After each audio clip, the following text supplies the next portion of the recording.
Hello my dear friends and students. युगपत समीकरण के हल करने के इस पार्ट में हम पुनः एक दूसरे टाइप के सवाल को लेकर के हाजिर हैं।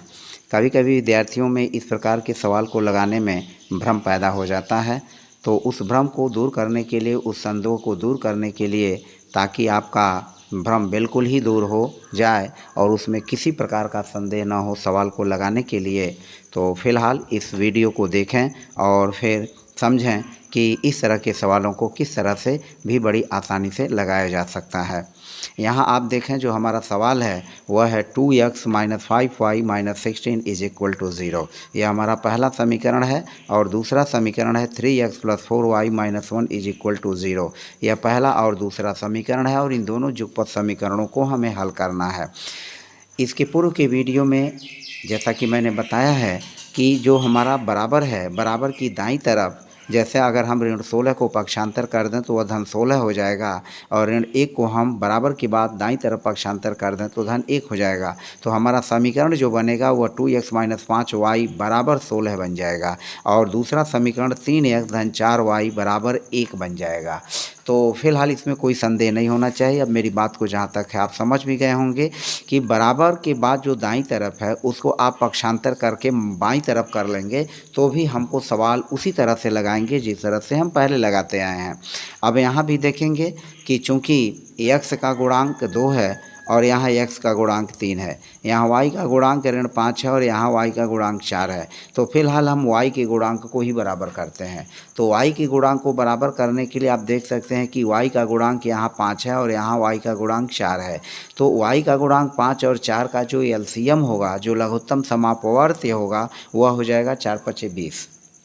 आप ध्यान दें कि y का गुणांक जो 5 है और इस y का गुणांक 4 है, तो y का गुणांक 5 और y का गुणांक 4, इन दोनों का जब हम लघुत्तम समापवर्ती लेंगे तो लघुत्तम समापवर्ती लेने पर 5 × 4 यानी 20 होगा। इसका मतलब ये हुआ कि हमें पद 5y को बराबर करने के लिए यहाँ 20 होना चाहिए और जो पद 4y है इसको भी 20 ही होना चाहिए। और जब यह दोनों पद 20 हो जाएंगे तो यह हमारा दोनों पद बराबर हो जाएगा और फिर हम समीकरण 1 और 2 को जोड़ करके सवाल को लगा सकते हैं। तो अब क्या करेंगे, 5y को 20 करने के लिए हमें इसमें 4 से गुणा करना पड़ेगा, जो यह y का गुणांक 4 है। तो इस y के गुणांक 4 से पहले पद में, दूसरे पद में, तीसरे पद में और शून्य में, इन सब में गुणा कर लेंगे।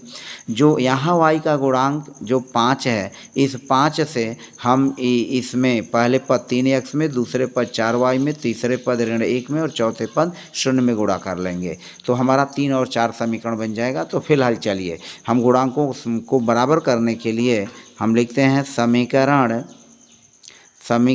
1 में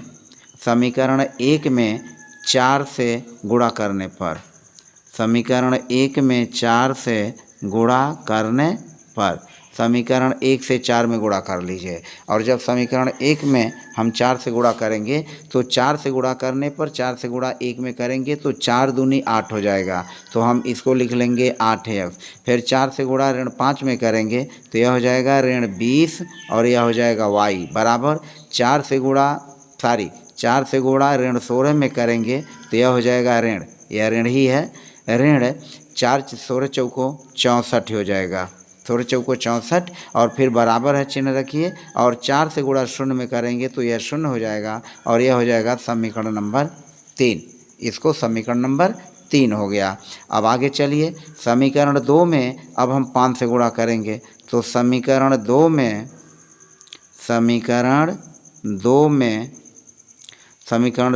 5 से गुणा करने पर, समीकरण 2 में 5 से गुणा करने पर, समीकरण 2 में 5 से गुणा कर देंगे तो हमारा समीकरण क्या हो जाएगा, समीकरण 2 में जब 5 से गुणा करेंगे तो यह हो जाएगा, समीकरण 2 में 5 से गुणा करने पर 3 से 3 में गुणा करेंगे तो 5 3 हो जाएगा 15x।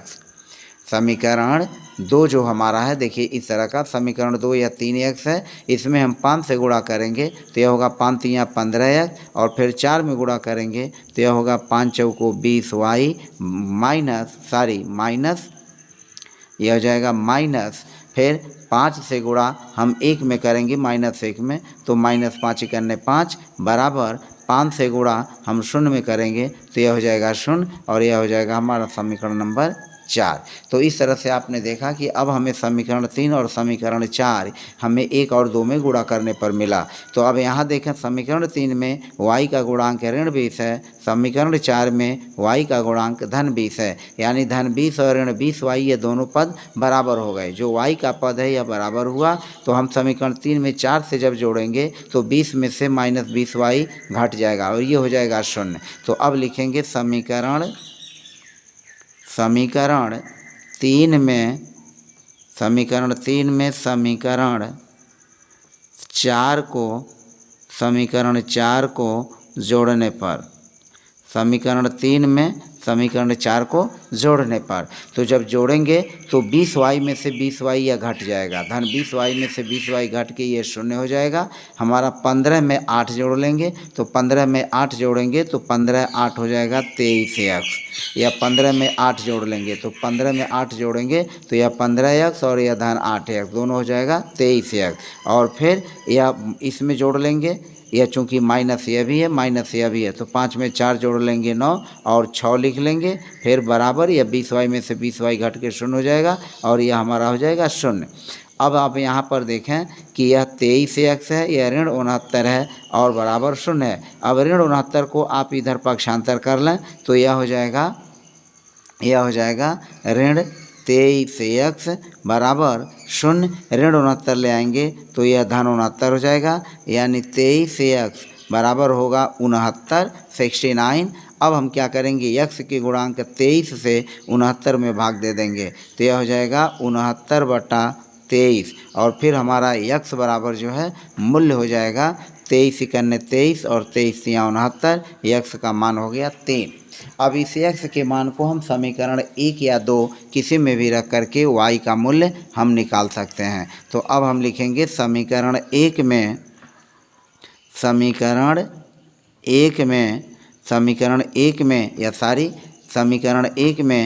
x बराबर 3 रखने पर तो हमारा समीकरण 1 ये है 2x ऋण 5y माइनस 16 बराबर 0 है। अब हम क्या करेंगे, x की जगह 3 रखेंगे तो x गुणे 3 ऋण 5y और ऋण 16 बराबर हो जाएगा 16। 3 में 2 से गुणा करेंगे 3 दूनी 6y ऋण 5y ऋण 16 बराबर हो जाएगा 0। अब हम क्या करेंगे, 16 में से 6 को घटा लेंगे तो यह हो जाएगा ऋण 5y और 16 में से यह धन 6 को घटाएंगे तो ऋण 10 होगा बराबर हो जाएगा 0 और इस तरह से यह हो जाएगा ऋण 5y ऋण 10 बराबर 0। अब हम क्या करेंगे, ऋण 5y बराबर 0, ऋण 10 को इधर ले जाएंगे धन 10 हो जाएगा, फिर यह हो जाएगा ऋण 5y बराबर हो गया 10। अब हम 10 में y के गुणांक से क्या करेंगे, भाग दे लेंगे तो y के गुणांक से भाग देने पर हम 10 में भाग दे देंगे ऋण 5 से, तो भाग देंगे तो यह हो जाएगा ऋण 2। तो इस तरह से आपने देखा कि इस समीकरण का हल भी आसानी से हुआ और हमारा आंसर क्या हो गया, आंसर हमारा हुआ x बराबर हो गया 3 और y बराबर हो गया ऋण 2। तो इस तरह से इस समीकरण को हल करके आप आसानी से इसको लगा सकते हैं। तो इस तरह से जो हमारा सवाल हुआ वह हो गया इसका सॉल्यूशन। और इसी तरह से एक दूसरा उदाहरण भी लेकर के हम आपको समझाते हैं। हमारा दूसरा उदाहरण कुछ इस तरह का है और दूसरे उदाहरण को भी आप समझने की कोशिश करें। 2 उदाहरण पर्याप्त होंगे और इसको जितना ही आप बारीकी से समझेंगे, वीडियो को बिना स्किप किए हुए समझेंगे, वो उतना ही आपको जल्दी समझ में आएगा। एक चीज़ दूसरा उदाहरण हम लेते हैं और दूसरे उदाहरण को लेकर के इस सवाल को हल करते हैं। मान लीजिए हमारे पास एक सवाल है 2x ऋण 3y 2x ऋण 3y, यह है 3 2x ऋण 3y और फिर ऋण 13 बराबर है 0। समीकरण नंबर 1 2x ऋण 3y ऋण 13 बराबर जो है 0 है। और दूसरा समीकरण है 7x माइनस 2y और माइनस 20 बराबर 0। यह हो गया हमारा दूसरा समीकरण। अब इस समीकरण को भी हल करने के लिए आप देखें कि यहाँ x का गुणांक 2 है और x का गुणांक 7 है, तो यह दोनों बराबर नहीं हैं। यहाँ y का गुणांक ऋण 3 है और यहाँ y का गुणांक ऋण 2 है, यह भी दोनों पद बराबर नहीं हैं। तो अब या तो हम x के गुणांकों को बराबर करें या तो y के गुणांकों को बराबर करें। तो फिलहाल हम क्या करते हैं, यहाँ x के गुणांकों को बराबर करते हैं। तो x के गुणांकों को बराबर करने के लिए जैसा कि आप देख रहे हैं यहाँ 2 है यहाँ 7 है, तो 2 और 7 का जो लघुत्तम होगा वह होगा 14 यानी 14। तो हमें 2 की जगह आपको 14 लिख होना चाहिए और 7 की जगह भी 14 होना चाहिए। तो अब 14 कैसे होगा, जो हमारा लघुत्तम LCM 14 हुआ उसमें 2 से भाग देंगे तो 2 7 14 7 होगा और फिर 14 में इस 7 से भाग देंगे तो 7 दूनी 14 होगा। कुल मिला जुला करके हम x के गुणांक 7 से समीकरण 1 में गुणा कर देंगे और समीकरण 2 में x के गुणांक 2 से गुणा कर देंगे, तो हमारा यह दोनों समीकरण में x के पद जो है बराबर हो जाएंगे। तो लिखेंगे समीकरण 1 में 7 से तथा समीकरण 2 में 2 से गुणा करने पर समीकरण 2 से गुणा करने पर समीकरण 2 में 2 से गुणा करने पर और गुणा करके हम जो गुणनफल आएगा उसको यहाँ लिख लेंगे। तो समीकरण 1 में 7 से गुणा करते हैं, जो x का गुणांक 7 है इसमें तो 7 से गुणा 2 में करेंगे तो यह हो जाएगा 7 दूनी 14x। 7 से गुणा 3 में करेंगे तो ऋण 7 या 21y। 7 से गुणा ऋण 13 में करेंगे तो 13 7 91। 7 से गुणा 0 में करेंगे बराबर हो जाएगा 0 और यह हुआ समीकरण नंबर 3। इसी तरह से समीकरण 2 में x के गुणांक 2 से इसमें गुणा कर लेंगे तो 2 से गुणा 7 में करेंगे तो यह भी होगा 14x 14। 2 से गुणा ऋण 2 में करेंगे तो यह हो जाएगा -4y। इस 2 से गुणा -20 में करेंगे तो यह हो जाएगा -40 बराबर 2 से गुणा 0 में करेंगे यह 0 हो जाएगा। समीकरण नंबर 4 हो गया। अब आप देखें x यह 14x दोनों बराबर हो गया और ये दोनों धनात्मक राशियां हैं। तो समीकरण 3 में से समीकरण 4 को हम क्या करेंगे, घटा लेंगे। तो अब समीकरण 3 में से समीकरण 4 को घटा लेंगे तो समीकरण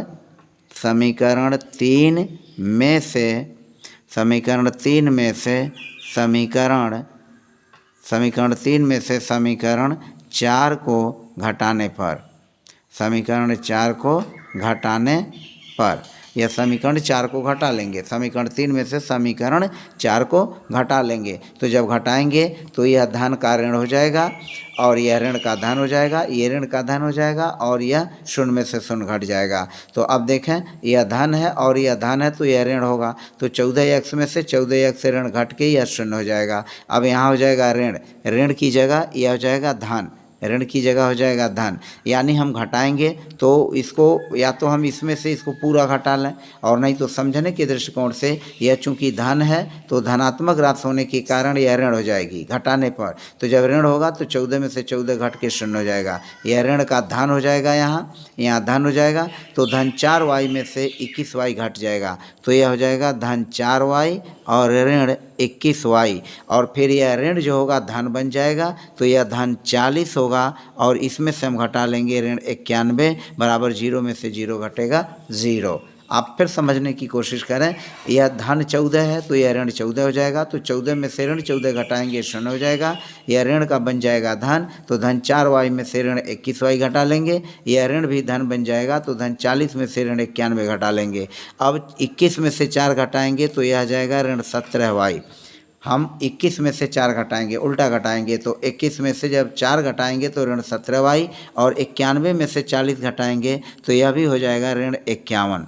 यह हो जाएगा ऋण 51 क्योंकि यह ऋणात्मक मान अधिक है, धनात्मक मान कम है। तो ऋण 91 में से जब 40 घटाएंगे तो यह 51 हो जाएगा माइनस और बराबर हो जाएगा 0। अब आप यह देखें ऋण 17y बराबर हो गया 0, ऋण 51 को इधर ले आवें, धन 51 हो गया, यानी ऋण 17y बराबर हो जाएगा 51। इसलिए y बराबर हो जाएगा आपका, y बराबर देखिए क्या होगा, y बराबर हो जाएगा 51 में आप ऋण 17 से भाग देंगे, तो 51 में ऋण 17 से भाग देंगे तो यह हो जाएगा ऋण 3। तो इस तरह से y का मान हो गया ऋण 3। अब इस ऋण 3 को समीकरण 1 में रख लेंगे, तो यहाँ लिखेंगे समीकरण 1 में y बराबर ऋण 3 रखने पर, y बराबर ऋण 3 रखने पर, तो जब y बराबर ऋण 3 रखेंगे समीकरण 1 में, तो यहाँ लिखेंगे 2x माइनस 3y माइनस 13 बराबर 0। अब क्या करेंगे, y की जगह यहाँ ऋण 3 रख लेंगे, जो यह y का मान है, तो यहाँ लिखेंगे 2x ऋण यह 3 है ही है, और फिर y की जगह यह माइनस 3 रखेंगे, तो यह हो जाएगा -3 माइनस 13 इज इक्वल टू 0। अब क्या करेंगे, 2x ऋण 3 से ऋण 3 में गुणा करेंगे, तो यह हो जाएगा 3 त्रिका 9 और हो जाएगा धन। ऋण 3 का ऋण 3 में गुणा करेंगे धन 9 और यह हो जाएगा ऋण 13 बराबर हो जाएगा 0। अब फिर क्या करेंगे, 2x 13 में से 9 घटाएंगे -4 बराबर हो जाएगा 0। और फिर क्या हो जाएगा, यह लिखेंगे 2x बराबर 0, ऋण 4 को इधर ले जाएंगे धन 4, यानी 2x बराबर हो जाएगा 4।